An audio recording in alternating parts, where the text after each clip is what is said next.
Hi guys, this is JB and Minot, and these are some recent pickups I've gotten. These are from the month of March, so let's get started. First one, Dodgeball Academia.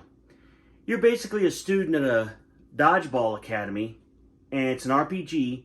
What you do is with each dodgeball game you play, you get experience points, but you have to go through all these tournaments and whatnot, and to learn better techniques, get more power, etc., etc., etc. And it's a pretty fun, fast-paced the dodgeball segments anyway are fun and fast paced. There's a little bit of talkiness into it, but it's still a pretty fun game, very bright game, kind of like a old Namco Bandai game. This game is an RPG. This is the only way you could buy it. I didn't pay extra for it or nothing like that. It's called The Cruel King and the Great Hero. It's by the same team, I think, who did the Blind Princess or the Crippled Prince or something like that. But it's basically, it's an RPG. It's a beautiful looking RPG. Hand-drawn graphics, it feels like, from NIS. Beautiful hand-drawn graphics. My problem with this game is that it feels like it holds your hand the entire time. It's basically baby's first RPG.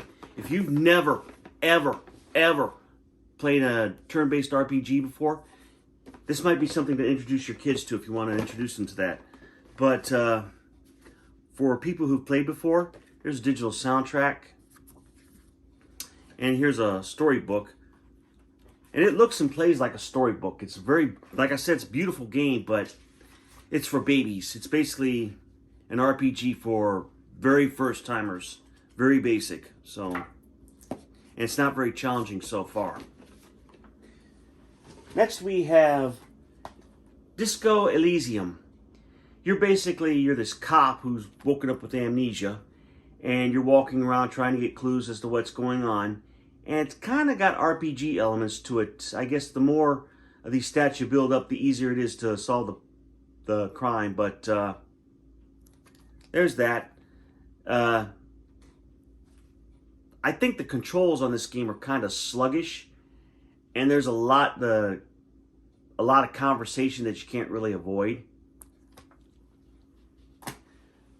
Here's a beautiful game from probably the same exact people who made Octopath Traveler.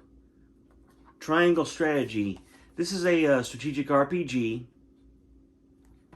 but it's I think so far I don't see anything special about it. It's a beautiful game. Same graphics as Octopath Traveler. If you like those graphics, you'll like these graphics.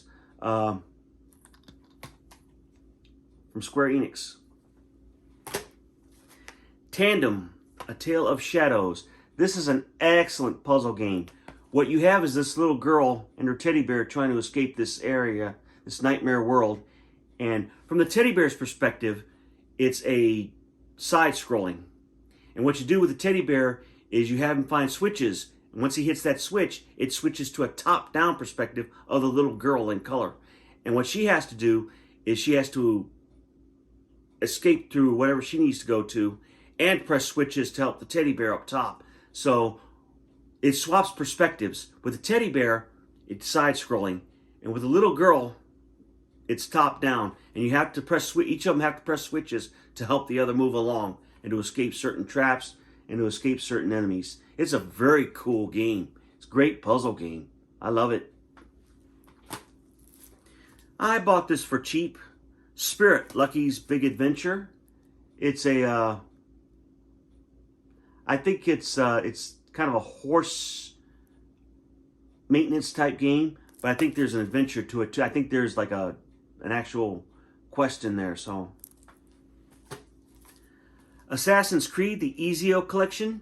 Do not buy this at full price. I didn't buy it at full price. I waited till the price went down because the only actual game on this cart is Assassin's Creed 2. The other ones are BS downloads. But they advertise it as having 3 games, which is garbage. This should have been at most $19 at the start. So, but I waited till it got down to that before I bought it. Hotel Transylvania, Scary Tale Adventures. This is based on the movie Hotel Transylvania, which can be funny. Grow, Song of the Evertree. This is basically a crafting, planning type game where this world is overcome by this growth, and you have to plant seeds to remove that growth. And it's very, very simplistic. It's basically a chill game. It's not very hard, and if you want to chill out, just let your mind go empty, it might be good for that.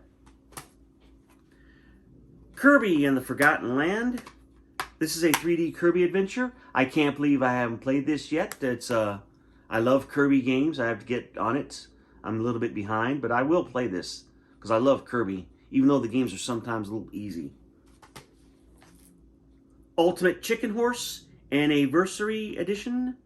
This game I think you have to play online all the time because it's kind of hard to play solo, and the menus are hell to get through. I can't understand the menus, but it's kind of a racing game, crazy physics-based racing game. Okay, last but not least, Christ Star from NIS. If I'm not mistaken, this is kind of it's an action RPG, kind of dungeon crawler kind of thing. Kind of similar to Samurai Warriors, only without all the enemies to fight. Okay, guys, those were my pickups for the month of March.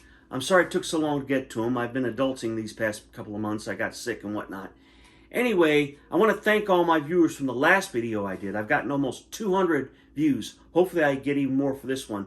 But if you like this video, go ahead and subscribe and like this video, and let me know how you feel. In the meantime, you guys have a great rest of your September, if I don't talk to you before then, and have a good fall, and stay safe. God bless. Bye-bye.